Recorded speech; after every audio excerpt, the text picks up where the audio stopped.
Telling a story at the right time can make all the difference. Hard to believe? Yes. But let's listen anyway, and then we can talk about it.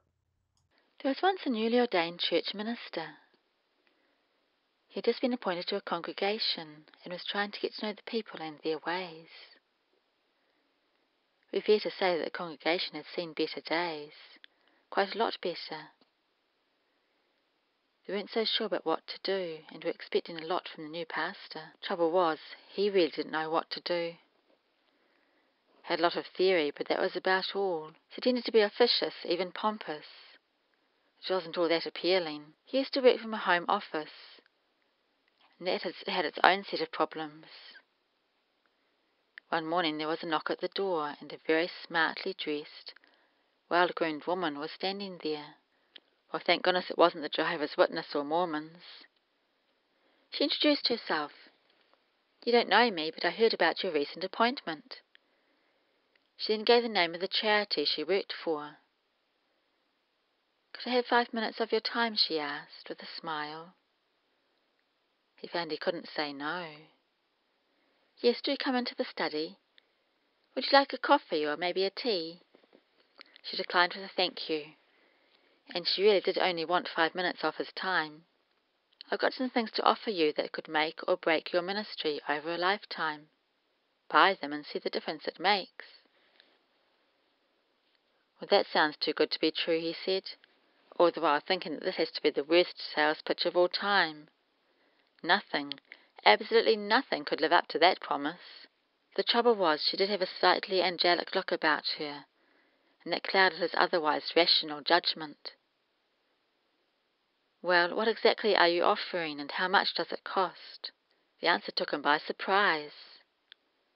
"I'm offering 3 biblical verses with accompanying tools. It will cost you precisely what you plan to give to charity this week." She smiled again, saying, "If I were you, I don't think you ought to refuse my offer. It will only cost this week's donation to your charity of choice." She was quite irresistible, though he wasn't entirely sure whether his original thought of an angelic demeanour was the right description. "Okay," he said, and took the money out of his wallet. "Thank you. You won't regret it," she said. She reached into a very deep handbag and pulled out a set of heavy dumbbells. The young minister was most surprised, but said nothing. She then gave him a newly printed little note. This is what was written. Begin with this verse. "Love the Lord your God with all your heart and with all your soul, and with all your mind and with all your strength. Every day do 10 minutes with the dumbbells, and some other exercise for about as long. While you are exercising, think and reflect on that one verse. When the time comes, you want to begin with the new verse. Love your neighbour as yourself. And after that a 3rd verse, but I won't give you that just now. It will come when the time is ready." The woman from the charity smiled again after the young minister had read it. His ears were slightly red at the thought of having paid money for this. But the dumbbells were very good. Quite a bargain at the price. "Any questions, Mr. Minister?" she asked demurely. Although his heart was full of questions and his mind full of scepticism, he was so under her spell he simply shook his head. "Then make a start when I've gone. Promise me to try it just the once." "Yes, all right, I'll do that." And she left. The whole visit had lasted about 5 minutes. The young clergyman felt he had no option. He stood up, lifted up the dumbbells, and began to exercise for 10 minutes. By then his biceps and triceps ached. But the whole time he found that the verse wouldn't go away. Then he went for a walk to clear his head. It worked, but the verse was still there, bright and ringing in his ears. While time passed, days, weeks, years rolled by, and he kept up his exercise regime. When he had begun professional ministry, he really had zero idea about God. But as his bodily strength grew, exercise is a fine thing, so too did his spiritual senses develop. Heart, soul, and mind also grew apace, and he had begun to acquire insights into something beyond the word God, insights into what God might actually be, or so he thought. Skeptics may smile, but he loved the exercise in all its forms, and the angelic smile of the woman from the charity was also never far from his thoughts. The members of the flock began to feel more at ease with their minister, who while initially was distant and unapproachable, had become a fellow traveller, a more comfortable companion. Over time they shared their memories and dreams with him. They became more aware of the history of the place and community, what it stood for, and what it had meant in time and space. 7 or so years went by, and the time came to review his ministry. There was a meeting of the congregation, and all the members were invited. The bigwigs of the church also came. There were 4 more requirements to be met. After hours of tedious meetings and dozens of pages of written information, finally the time had arrived when a decision had to be made. Should it be asked to stay or asked to go? The young minister, who was by then fast approaching early middle age, hoped desperately to be able to stay. The vote was taken. The officials would call back with the result, which needed a higher approval by the next afternoon. It was a restless night. As he anxiously waited in his study the following morning, there was a knock on the door. He had just been about to start his exercises, but he opened it anyway. There, standing on the step, was that angelic-looking woman from the charity. She smiled in recognition, but he told her to come straight in. He had so much to say. But she put a finger to her lips as if to say, "Hush."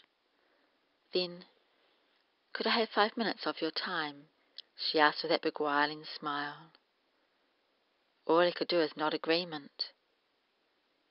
"You have done well with the dumbbells in the first verse, but I feel that the time has come when you might want the tools to use with the second verse." She paused. "What do you think? Time to try something new?" "Yes," he blurted, "please." She asked for the dumbbells back. After all, he could afford really good home gym equipment now.